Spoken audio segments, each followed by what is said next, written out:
آدمی سفر کب کرتا ہے؟ بہت ٹینشن ہے، چلو کہیں گھوم کے آ جاتے ہیں، بہت پریشانی ہے، چلو ہل اسٹیشن چلے جاتے ہیں۔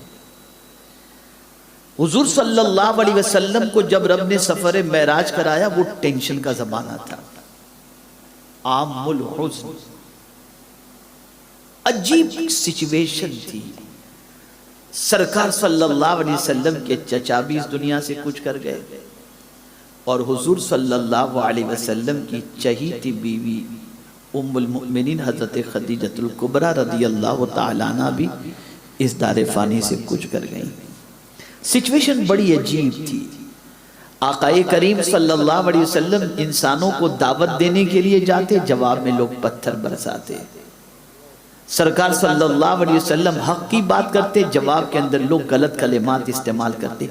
آقا کریم صلی اللہ علیہ وسلم بہت ٹینشن میں تھے۔ ٹینشن سے مراد یہ ہے کہ لوگوں کے ان تانوں کو سن سن کر پریشان ہو کر آقا کریم صلی اللہ تعالی علیہ وسلم اپنی مشفقہ اپنی جو ہے وہ چہیتی بیوی کے داغ مفارقت کے بعد، اس لیے کہ ام المؤمنین حضرت خدیجہ الکبریٰ رضی اللہ تعالیٰ عنہ کا معاملہ یہ تھا، سرکار جب تھک کر کے آتے تو حضرت خدیجہ الکبریٰ کے جملے حضور کو تسلی دے دیا کرتے تھے، تو وہ ہمیشہ حوصلے کی بات کرتی تھی۔ اب وہ بھی نہیں رہی، چچا بھی نہیں، لوگوں کے ظلم و ستم بڑھتے چلے گئے۔ اب سرکار صلی اللہ علیہ وسلم اس سوچ میں ہیں، یا اللہ میں حق کی طرف بلا رہا ہوں، تیری طرف بلا رہا ہوں، دین کی طرف بلا رہا ہوں، جواب میں لوگ یہ سب کر رہے ہیں، جبکہ مولا تیرا پیغام سچا، تیرا دین سچا۔ تو اب سرکار صلی اللہ تعالی علیہ وسلم کو ایک ٹینشن، ایک فکر لاحق ہوئی، اور اسی میں سرکار صلی اللہ تعالی علیہ وسلم ٹینشن کے اندر تھے۔ تو آدمی ٹینشن میں کہیں کے سفر کا ارادہ کرتا ہے، تھوڑا ریلیکس مل جائے، تھوڑا سا ٹینشن لیس ہو جائیں، سکون مل جائے۔ مولا کسی ہل اسٹیشن پر بھیج دیتا، کوہ طور پر بھیج دیتا، جبل احد پر بھیج دیتا، جاؤ محبوب وہاں ٹینشن ہلکا کر کے آ جاؤ، جاؤ کچھ دن ٹہل کے آ جاؤ۔ لیکن نہیں، بتایا میرے کریم نے کہ میرے محبوب یہاں تو سب پہنچ سکتے ہیں، جیسی تمہاری شان ویسا تمہارا سفر بھی ہوگا۔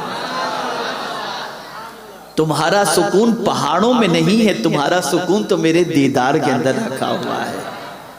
اب آپ دیکھیں، ٹینشن کے ماحول میں عام انسان سفر کرتا ہے ہل اسٹیشن کا، لیکن پروردگار نے اپنے محبوب کو سفر کرایا کہاں کا؟ مقام قاب قوسین۔ اندازہ لگائیے۔ اب چونکہ یہ بھی بتانا تھا، اب یہاں ایک امید کی بات میں آپ کو بتاتا ہوں، میں امید کی بات بتاتا ہوں۔ جب بھی ٹینشن بڑھے تو یہ امید رکھیے گا کہ اس کے بعد کوئی بھلائی ضرور ہمارے لیے آنے والی ہے۔ حضور کے سفر معراج میں ہم کو یہ سبق مل رہا ہے کہ اگر دشمن تمہیں چوطرف سے گھیر لیں، تم اپنا تعلق اپنے رب سے مضبوط کر لو، اس لیے کہ دشمن جو چاہے وہ نہیں ہو سکتا، خدا جو چاہے وہی ہوتا ہے۔ تو دشمن یہ چاہ رہا تھا شان مصطفیٰ گھٹا دے، مشن مصطفیٰ ختم کر دے، مولا یہ چاہتا تھا کہ ان کے بجھائے سے یہ چراغ نہیں بجھے گا، اور ہم اتنی عظمت تک لے پہنچائیں گے جب تک کوئی دوسرا نہ کبھی پہنچا ہے نہ قیامت تک پہنچ سکتا ہے۔ پھر کہا اسرا، سیر کرائی۔ یہ سیر کرانے کے اس کے اندر بھی جو ہے یہ رات ہی کے سیر، اسرا سے مراد رات ہی کے سیر کے مراد ہے اس سے۔ تو یہاں کیا بتایا گیا؟ اللہ عز و جل جو پاک ہے ہر عیب سے، اس نے سیر کرائی کس کو؟ بعبدہ، اپنے بندے خاص کو، اپنے بندے خاص کو اس نے سیر کرائی جو ہر عیب سے پاک ہے۔ اور یہ بات یاد رکھیں، عبد بہت اونچا مقام ہے، ہمارا اور آپ کا کہنا کہ ہم اللہ کے بندے ہیں یہ الگ چیز ہے، لیکن پروف پیش کرنا یہ بہت مشکل مسئلہ ہے، اس لیے کہ عبد کہتے ہیں غلام کو، اور غلام کی اپنی مرضی کوئی نہیں ہوتی، ساری مولا کی مرضی ہوتی ہے۔ اور ہمارا حال تو یہ ہے کہ ہم تو یہ چاہتے ہیں کہ ہماری مرضی بھی خدا پوری کرے، اس کی مرضی ہم پوری کریں یا نہ کریں۔ لیکن مصطفیٰ جان رحمت کی شان یہ ہے کہ وہ تو اپنی طرف سے کچھ بولتے بھی نہیں ہیں، وہ تو وہی بولتے ہیں جو مولا بولنے کا حکم عطا فرماتا ہے، یعنی کلام بھی حضور اپنی مرضی سے نہیں کرتے۔ یہی وجہ ہے جب پیغمبر رحمت صلی اللہ علیہ وسلم کچھ فرماتے تو ایک صحابی لکھ لیا کرتے، بعد میں کسی نے کہا کہ تم ہر بات حضور کی کیوں لکھ لیتے ہو؟ سرکار کبھی غصے میں کچھ فرما دیتے ہیں، کبھی جلال میں کچھ فرما دیتے ہیں، کبھی یوں ہی کچھ فرما دیتے ہیں، ہر بات لکھنے کی تھوڑی ہوتی ہے۔ انہوں نے لکھنا چھوڑ دیا، اس کے بعد حضور نے دیکھا کہ وہ لکھ نہیں رہے ہیں تو پوچھا بھائی کیوں نہیں لکھ رہے؟ تو کہا کسی نے کہا کہ ہر بات لکھنے کی نہیں ہوتی، کبھی سرکار کوئی بات بھی کرتے ہیں، کوئی جو ہے وہ جلال میں فرماتے ہیں، کچھ بھی بات، ہر بات لکھنے کی نہیں۔ تو حضور نے فرمایا محمد اپنی زبان سے وہی بات کہتا ہے جو مولا فرماتا ہے۔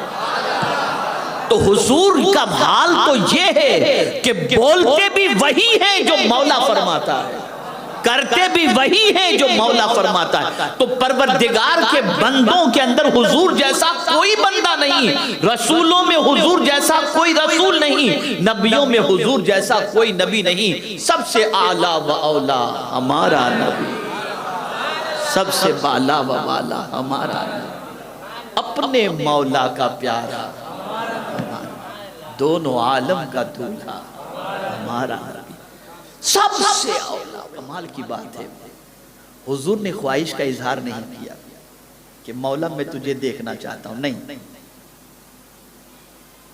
سرکار نے عرض نہیں کیا اللہ کی بارگاہ مولا میں تجھے دیکھنا چاہتا ہوں، نہیں،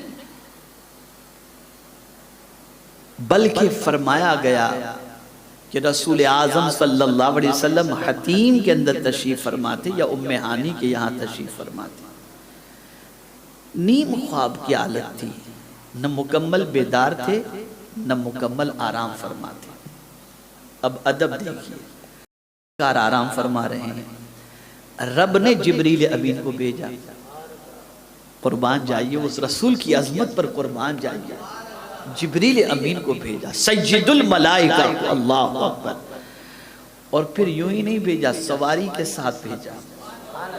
ایک تو ہوتا ہے دعوت دے دینا آپ میرے یہاں تشریف لائیے گا، بھئی گاڑی نہیں ملی ہم نہیں آئے، لیکن سواری جب بھیج دی تو آنا ہی ہے، آنا ہی ہے، اور سواری بھی ایسی کہ جس کی جیسی سواری بھی ملنا مشکل، جس فرشتے کو بھیجا اس فرشتے جیسا فرشتہ نہیں، سواری جیسی سواری نہیں، آنے والا جیسا دوسرا کوئی نہیں۔ آپ اندازہ تو لگائیے عظمت مصطفیٰ جان رحمت صلی اللہ علیہ وسلم۔ تو اب آپ دیکھیں رسول اعظم صلی اللہ علیہ وسلم آرام فرما رہے ہیں، اب جبریل امین شش و پنج میں ہیں کہ جگاؤں کیسے، آواز دیتا ہوں تو بے ادبی ہے،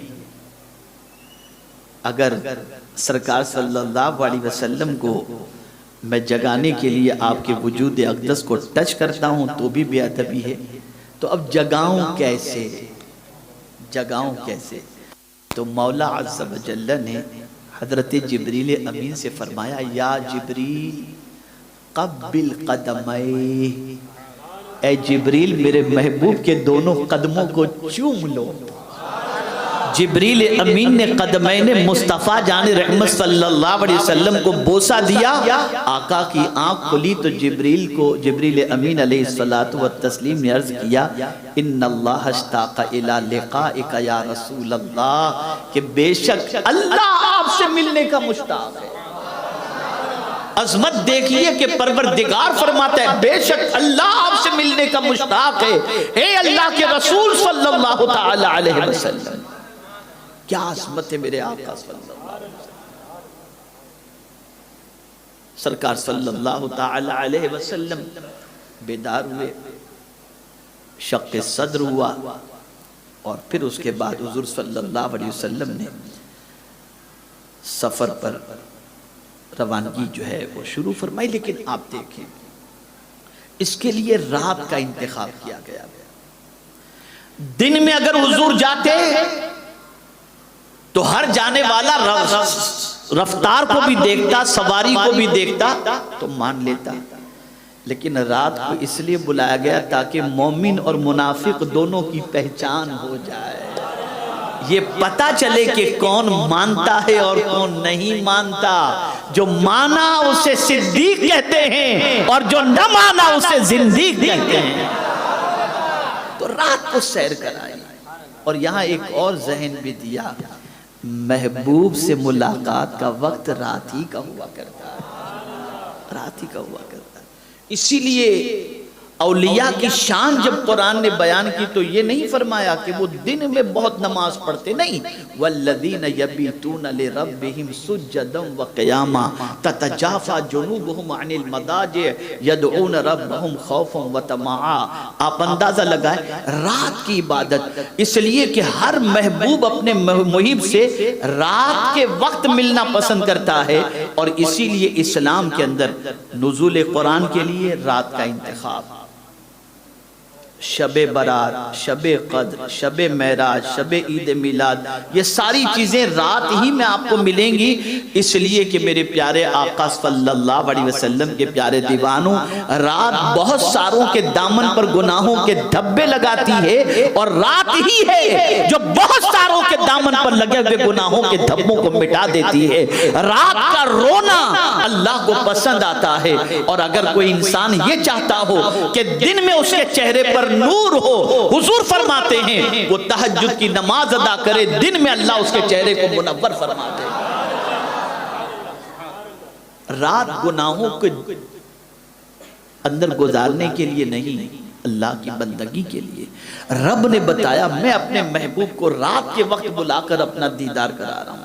نکلے مصطفیٰ جان رحمت صلی اللہ علیہ وسلم. براق جیسے ہی پیش کیا گیا، اب آقا کریم صلی اللہ علیہ وسلم براق پر سوار ہونا چاہ رہے تھے تو براق نے شوخی شروع کر دی. تو جبریل امین علیہ السلام نے فرمایا براق تجھے معلوم ہے تجھ پر کون سوار ہونے جا رہا ہے؟ کہا معلوم ہے، اسی لیے تو مچل رہا ہوں. مچل رہا ہوں. بھئی کیوں مچل رہا ہے؟ کہ بس میری ایک تمنا ہے، آج کی رات تو تمنا پوری ہونے کی رات ہے. کیا تمنا ہے؟ تمنا یہ ہے کہ کل بروز قیامت جنت میں جب بہت ساری سواریاں ہوں تو جس طرح سفر معراج کے لیے میرا انتخاب ہوا ہے، حضور جنت میں بھی میرے لیے میرا انتخاب فرما لیں. اب اس کے بعد حضور صلی اللہ علیہ وسلم براق پر سوار ہونے کے لیے ہچکچا رہے، آنکھوں سے آنسو جاری. یاد کرو اپنے نبی کی احسان. حضور رو رہے ہیں. رب نے فرمایا جبریل میرے محبوب سے پوچھو کہ آنے میں تاخیر کیوں کر رہی ہیں، کیا وجہ ہے رونے کی، گریہ وزاری کی وجہ کیا ہے؟ جب پوچھا گیا تو آقا کریم صلی اللہ علیہ وسلم نے فرمایا میں تو پلک کے جھپکتے ہزاروں میل کا سفر رب کے حکم سے اس کے کرم سے طے کر لوں گا. اس وقت مجھے میری امت یاد آ رہی ہے. پل صراط کا سفر میری امت کیسے طے کرے گی؟ بس میں اپنی امت کو یاد کر کے رو رہا ہوں کہ میں تو سفر طے کر لوں گا، میری امت کیسے طے کرے گی. ندا آتی ہے میرے محبوب سے کہہ دو جس طرح تم کو پلک کے جھپکتے اتنا سفر طے کروا رہا ہوں، جو تمہارا فرما بردار ہوگا اسے بھی پلک کے جھپکتے پل صراط کا سفر طے کروا دوں. جو نہ بھولا ہم غریبوں کو رضا، یاد اس کی اپنی عادت کیجئے. کہاں حضور ہم کو بھولے؟ ماں بھول سکتی ہے، باپ بھول سکتا ہے، دوست بھول سکتا ہے، رشتہ دار بھول سکتا ہے، لیکن ذات مصطفیٰ جان رحمت صلی اللہ علیہ وسلم ایسی عظیم ذات ہے جو ہمیں کبھی نہیں بھولے اور نہ کبھی بھولیں گے. محشر میں بھی اگر کوئی کام آئے گا تو ذات مصطفیٰ جان رحمت صلی اللہ علیہ وسلم. اسی لیے اعلیٰ حضرت کہتے ہیں وسعتیں دی ہیں دامن خدا نے دامن محبوب کو، جرم کھلتے جائیں گے اور وہ چھپاتے جائیں گے. سفر شروع ہوا رات کے وقت. کہاں سے شروع ہوا؟ مسجد حرام سے مسجد اقصی تک۔ اب یہ مسجد حرام سے مسجد اقصی تک کیوں؟ مسجد حرام سے ڈائریکٹ سفر معراج شروع ہو جاتا، یہ مسجد اقصی تک کیوں اتنا سفر کیوں؟ تو وجہ یہ ہے کہ حضور صلی اللہ تعالی علیہ وسلم امام کعبہ تو تھے، یہ بتانا تھا کہ کوئی میرے محبوب جیسا امام نہیں، دیکھو میرا محبوب امام کعبہ بھی ہے بلکہ امام قبلتین ہے، دونوں قبلے کا اگر کوئی امام ہے تو میرا محبوب امام ہے۔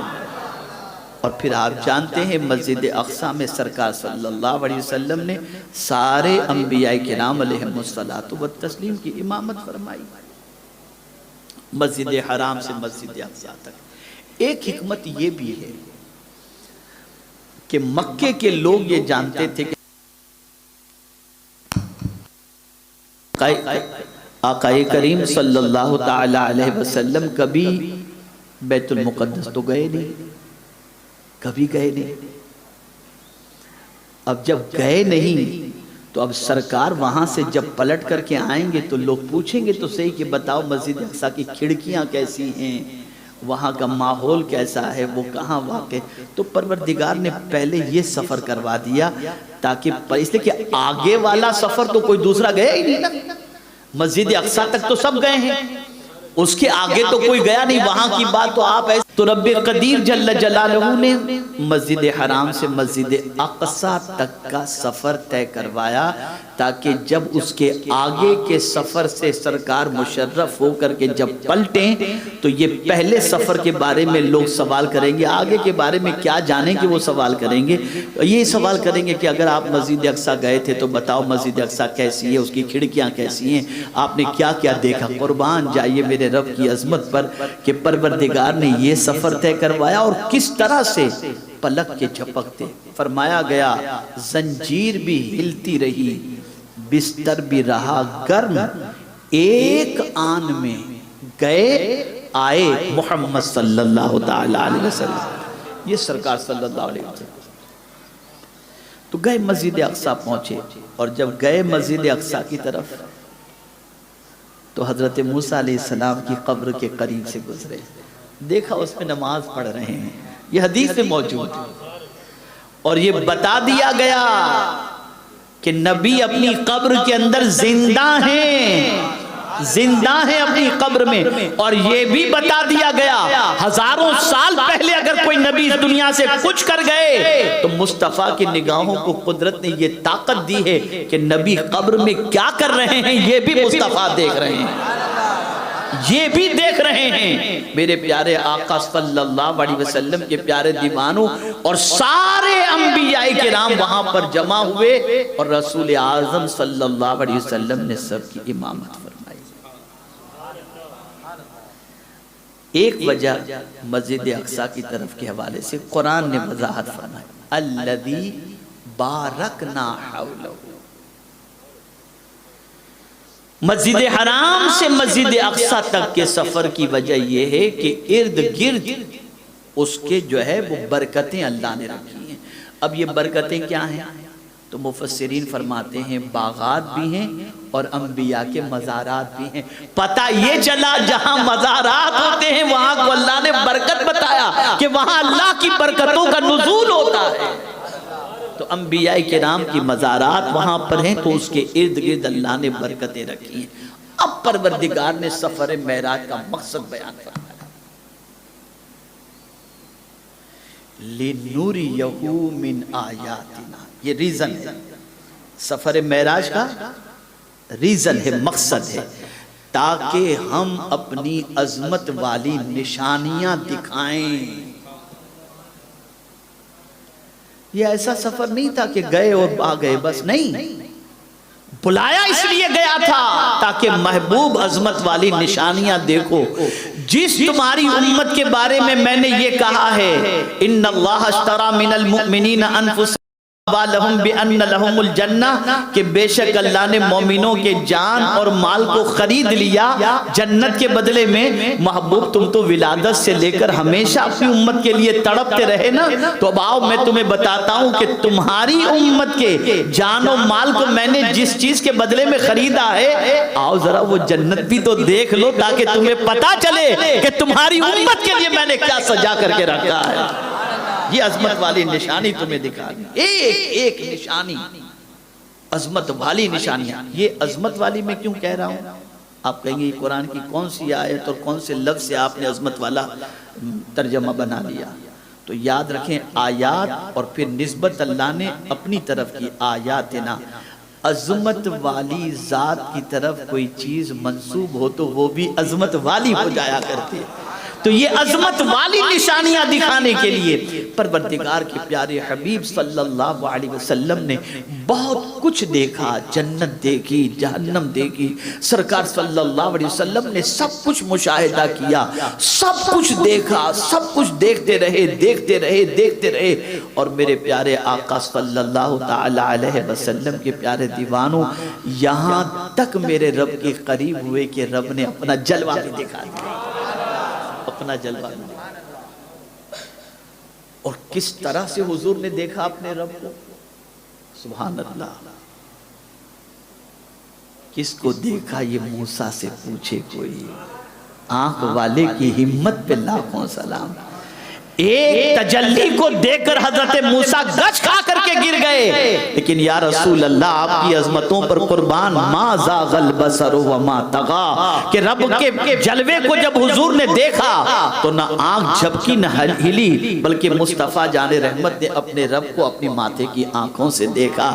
اللہ اکبر، اے رسول اعظم صلی اللہ تعالی علیہ وسلم کے دیوانوں، اب آپ دیکھیں پیغمبر رحمت صلی اللہ علیہ وسلم کو اللہ نے سفر معراج سے مشرف فرمایا، لیکن پروردگار جل جلالہ نے آقا کریم صلی اللہ علیہ وسلم کے مراتب اور مقام کو دنیا کے سامنے اجاگر کر دیا اور بتا دیا کہ میرے محبوب کی عظمت کیا ہے، میرے محبوب کا مقام کیا ہے، میرے محبوب کا رتبہ کیا ہے، میرے محبوب صلی اللہ علیہ وسلم کا مرتبہ کیا ہے۔ لیکن اللہ اکبر، پیغمبر رحمت صلی اللہ تعالی علیہ وسلم جب وہاں سے لوٹنا چاہتے ہیں، مولا جب اپنے محبوب صلی اللہ علیہ وسلم کو امت کے لیے تحفہ نماز دے کر کے جب روانہ کرتا ہے تو محبوب جب آتے ہیں تو ساتویں آسمان پر حضرت ابراہیم ہوتے ہیں، چھٹے پر حضرت موسیٰ علیہ السلام ہوتے ہیں، ساتویں پر حضرت ابراہیم سے ملاقات ہوتی ہے۔ لیکن سفر کی پوری داستان آپ کئی مرتبہ سن چکے ہیں، اس لیے میں صرف حکمتیں اور یہ ساری چیزیں بتا رہا ہوں تاکہ ریپیٹیشن نہ ہو اور آپ کو سمجھ سکیں، آپ کی سمجھ میں بات آئے۔ میرے پیارے آقا صلی اللہ تعالی علیہ وسلم کے پیارے دیوانوں، آپ جانتے ہیں کہ سدرۃ المنتہا پر جبریل امین نے ساتھ چھوڑ دیا۔ ساتھ چھوڑنے سے مراد یہ ہے کہ سرکار صلی اللہ علیہ وسلم نے فرمایا جب کہ چلو تو عرض کرتے ہیں حضور میں اگر تھوڑا بھی آگے بڑھا تو پرتو تجلی سے میرے پر جل جائیں گے، تو قربان جائیے میرے آقا نے فرمایا حل لک حاجت یا جبریل، اے جبریل تیری کوئی حاجت ہو تو بیان کر۔ قربان جائیے نبی سید الملائکہ سے پوچھ رہے ہیں تیری کوئی حاجت ہو تو بیان کر، لیکن وہ جبریل یہ نہیں کہتے میرا تو آنا جانا رب کی بارگاہ میں آپ سے حاجت کیوں بیان کروں، نہیں نہیں، حضرت جبریل امین نے عرض کیا ہاں سرکار ایک ہی تمنا ہے کہ آپ کی امت پل صراط سے گزرے تو میں اپنے پروں کو بچھا دوں۔ اب یہاں ایک سوال میں آپ سے پوچھنا چاہتا ہوں، اور وہ سوال یہ ہے کسی غریب نے کبھی مدینہ نہ دیکھا ہو، اس سے آپ پوچھیں کہ تیری کوئی تمنا ہو تو بتا، وہ یہی تو کہے گا کہ مجھے مدینہ پہنچا دیجئے، مدینہ دکھا دیجئے۔ تو جبریل تو سدرۃ المنتہا سے آگے بڑھے ہی نہیں، آج چانس مل رہا ہے بہت آگے جانے کا، تو آپ یہ کہہ دیتے حضرت جبریل امین سرکار آپ جا رہے مجھے بھی اپنے ساتھ لے جائیں، لیکن وہ جانتے تھے حضور کو خوش کرنا ہے تو آگے جانے کی بات نہیں، امت کے بھلے کی بات کر دو، حضور خوش ہو جائیں گے۔ تو فوراً عرض کیا دیا آپ کی امت جب پل صراط سے گزر رہی ہو تو میں اپنے پر کو بچھا دوں. اللہ اکبر. لیکن اعلیٰ حضرت عظیم البرکت عشق رسالت میں اتنے ڈوبے ہوئے تھے کہ کہتے ہیں پل سے اتارو رہ گزر کو خبر نہ ہو, جبریل پر بچھائیں تو پر کو خبر نہ ہو. ایک ذہن پورے سفر کے اندر ملتا ہے, اور وہ سفر کے اندر ذہن یہ ملتا ہے کہ حضور کی امت کا بھلا چاہنا یہ ہر نبی جانتے ہیں, ہر فرشتے جانتے ہیں, سید الملائکہ جانتے ہیں, سب جانتے ہیں کہ اگر حضور کو خوش کرنا ہے تو حضور کی امت کا بھلا چاہو. میں آپ کو بتاؤں, 7ویں پر حضرت ابراہیم سے ملاقات ہوئی واپسی میں, تو حضرت ابراہیم علیہ الصلوۃ والتسلیم نے عرض کیا کہ آپ کی امت کے لیے رب نے کیا عطا فرمایا. تو رسول گرامی وقار صلی اللہ علیہ وسلم نے ارشاد فرمایا کہ 50 وقت کی نماز. حضرت ابراہیم سے کہہ رہے ہیں 50 وقت کی نماز. حضرت ابراہیم خلیل اللہ, بلکہ سرکار صلی اللہ تعالی علیہ وسلم اپنا جد ان کو فرماتے ہیں, اور اپنی بعثت کو دعائے خلیل کے طور پر کہتے ہیں کہ میں دعائے خلیل ہوں, میں دعائے خلیل ہوں, نوید مسیحہ ہوں, یہ سرکار فرماتے ہیں. تو حضرت ابراہیم علیہ السلام نے پوچھا آپ کی امت کے لیے, کہا 50 وقت کی نماز. ٹھیک ہے, آپ کی امت کو میرا سلام کہہ دینا. یہ نہیں فرمایا کہ کم کرا کے آؤ, یہ نہیں فرمایا کم کرا کے آؤ, یہ کہا کہ آپ جب جائیں تو اپنی امت کو میرا سلام کہنا. سوال یہ پیدا ہوتا ہے کہ چھٹے پہ حضرت موسیٰ سے ملاقات ہوئی, انہوں نے کم کرانے کی بات کی کہ 50 آپ کی امت نہیں پڑھ پائے گی, کم کرا کے آئیے. حضرت ابراہیم تو 7ویں پر ملے, انہوں نے کم کیوں نہیں کروائی؟ سوال ذہن میں آتا. وجہ یہ ہے کہ خلیل اور کلیم میں فرق ہوتا ہے. خلیل اور کلیم میں فرق ہوتا ہے. خلیل کی اپنی کوئی آرزو ہوتی ہی نہیں ہے, خلیل کی اپنی کوئی آرزو ہوتی ہی نہیں ہے. جو محبوب کی آرزو وہی خلیل کی آرزو ہوا کرتی ہے. اور حبیب میں اور خلیل میں بھی فرق ہے. خلیل جو چاہتا ہے وہ کیا چاہتا ہے؟ جو خدا چاہے وہ خلیل چاہے, جو خدا چاہے وہ خلیل چاہے, اور حبیب اسے کہتے ہیں جو حبیب چاہے وہ خدا چاہے. تو حضور حبیب ہیں, حضرت ابراہیم خلیل ہیں. اب ایک آپ کو میں مسئلہ سمجھاؤں, کیا وجہ ہے کہ ہر نماز کے اندر ہم درود ابراہیم پڑھتے ہیں؟ کیا وجہ ہے؟ وجہ یہی ہے کہ یا ابراہیم علیہ السلام, آپ نے میری امت کو ایک مرتبہ سلام پیش کرنے کے لیے فرمایا, میں آپ کے اس احسان کا بدلہ اس طرح چکاؤں گا کہ میری امت ہمیشہ نماز کے بعد آپ پر سلام پیش کرتی رہے گی. اس لیے یہ درود ابراہیم کا سلسلہ چل رہا ہے. اب چھٹے پہ حضرت موسیٰ علیہ السلام سے ملاقات ہوئی, تو حضرت موسیٰ علیہ السلام نے کہا آپ کی امت اتنی نماز نہیں پڑھ پائے گی, کم کرائیے. اچھا, پھر ایک اور بات, حضرت ابراہیم علیہ السلام نے یہ بھی فرمایا کہ آپ کی امت سے کہیں کہ جنت میں درخت لگاتی رہے. تو سرکار نے فرمایا جنت میں درخت, کہا لا حول ولا قوت الا باللہ, اگر کوئی پڑھے گا تو جنت میں درخت لگ جائے گا.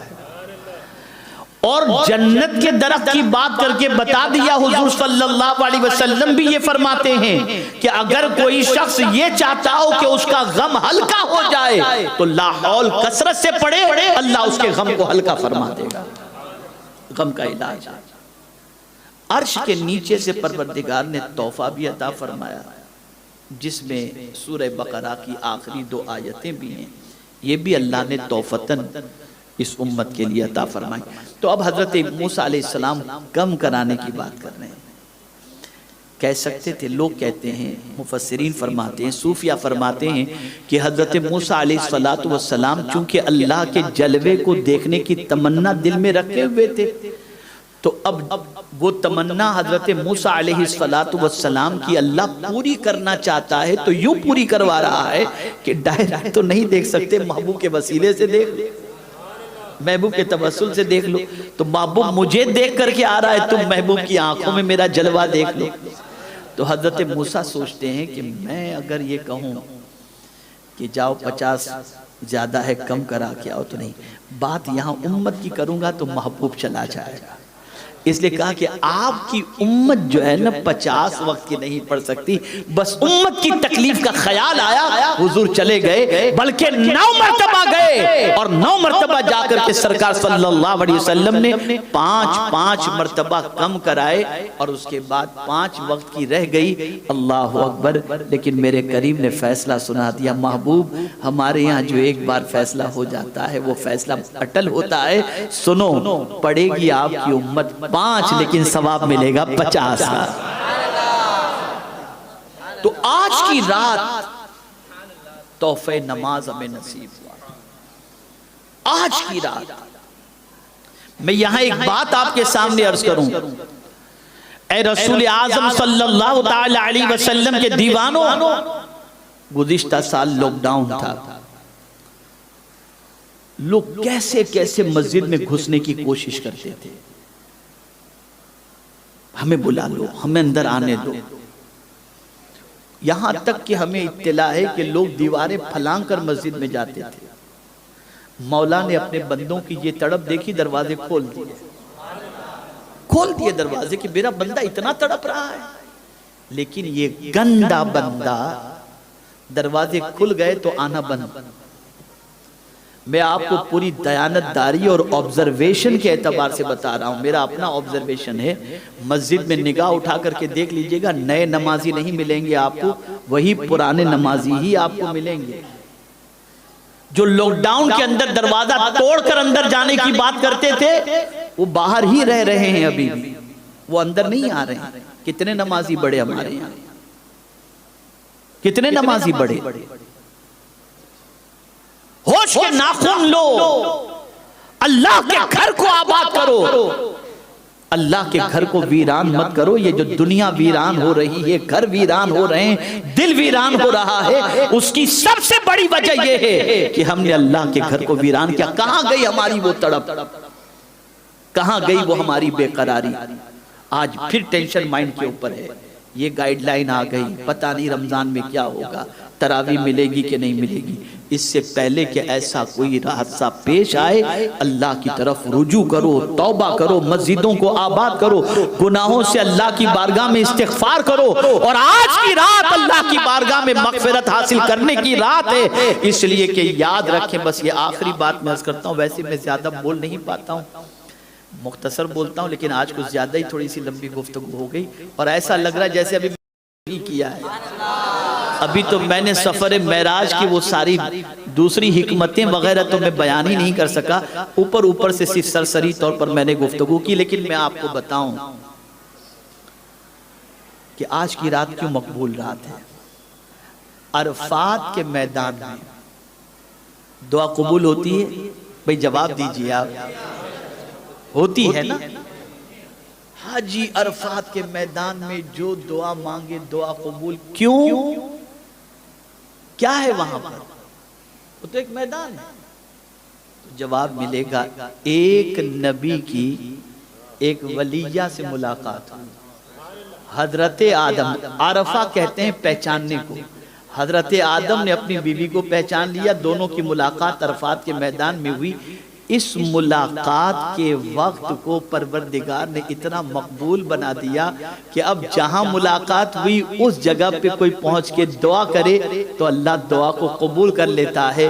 تو نبی کی ملاقات ولیہ سے ہو تو وہ دعا کی قبولیت کا وقت ہے، اور نبی کی ملاقات خدا سے ہو تو کیا وہ رات دعا کی قبولیت کی رات نہیں ہوگی؟ تو آج کی رات دعا کی قبولیت کی رات ہے۔ خوب اللہ کی بارگاہ میں استغفار کرو، خوب توبہ کرو، خوب مغفرت کی بھیک مانگو، آئندہ گناہ نہ کرنے کا عہد کرو، اللہ کو راضی کرو، اس کے حبیب صلی اللہ علیہ وسلم کو راضی کرو۔ اور یہ آخری بات اور عرض کر دوں، مایوس کبھی مت ہونا۔ ہم نے کبھی کسی دشمن کو بڑا نہیں سمجھا، ہمیں تو کان میں پیدا ہوتے یہ بات ڈال دی گئی، اللہ اکبر، اللہ سب سے بڑا ہے، اللہ سب سے بڑا ہے، وہ قادر مطلق ہے، ہاں ہماری غلطیاں، ہماری کوتاہیاں، ہمارے شامت اعمال، ہماری برائیاں، یہ ہمارے لیے نقصان دہ ہیں اور جس کی وجہ سے ہم تکالیف کے اندر گرفتار ہوتے ہیں. لیکن جہاں ہم اپنا رخ قدرت کی طرف کر دیں گے تو میرا مولا فرماتا ہے میرے بندے تو ایک بالشت بڑھ، میری رحمت ایک ہاتھ بڑھے گی، تم میری طرف چل کر کے آ، میری رحمت دوڑ کر تیرا استقبال کرے گی. وہ بلا رہا ہے آج کی رات اس کی طرف آ جاؤ، اس سے لو لگاؤ، اس سے اپنی محبت کو استوار کرو، گناہوں سے رشتہ توڑو.